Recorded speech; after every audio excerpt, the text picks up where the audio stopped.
When Annika first saw Tim boiling, she was immediately attracted to him for a number of reasons.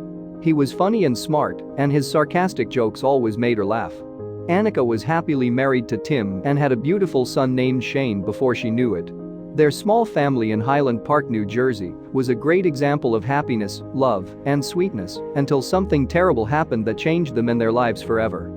Tim liked to ride his bike, so he would often go for rides where he could clear his mind and forget about his everyday worries. Cycling was almost like therapy for him, and it helped him unwind, so it made sense for him to invite Annika and Shane to ride their own bikes with him. Annika's husband would often use humor or sarcasm to try to forget about his problems or worries, but she never gave it much thought because Tim always seemed happy and carefree. During a family picnic one day, Tim, Annika, and Shane, who was 10 at the time, rode their bikes to a strange cliff top that looked out over the ocean.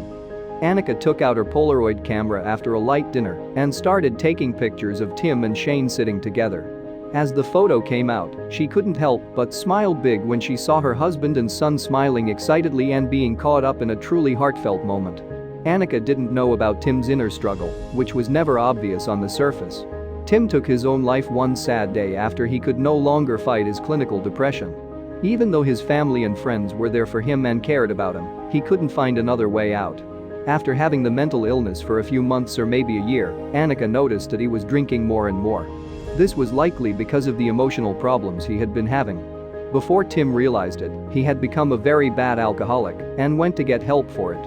Because he has a happy personality and a funny exterior, almost no one can tell that he kept his feelings inside for a long time, which made his depression worse. Wallika and Shane went through the stages of grief after Tim died, but what was more important was that they learned about the illness that killed Tim. He was depressed and felt like there was no way out, except for the cassette.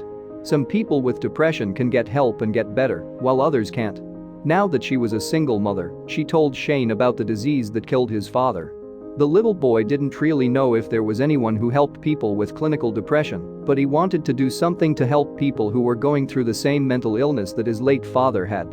Shane and Annika then found a charity called the Hope for Depression Research Foundation. This organization helps people with underlying mental illness by getting them the right treatment from professionals so they can start to get better. Shane and Annika helped out the foundation by volunteering, and the 10-year-old boy came up with a great way to raise money. Shane and his friends rode 10 miles through Johnson Park while wearing yellow t-shirts that said, "Depression doesn't ride," and had a bike symbol on them as a tribute to Tim Boyland. They did this to bring attention to the organization and raise money for it. Many other people in the community also started volunteering for the organization because of how dedicated he was to helping save and improve the lives of people with depression.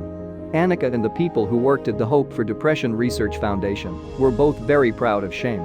The story of the Boyland family shows us that we should help people who are having emotional problems in any way we can before it's too late. And that's all for today.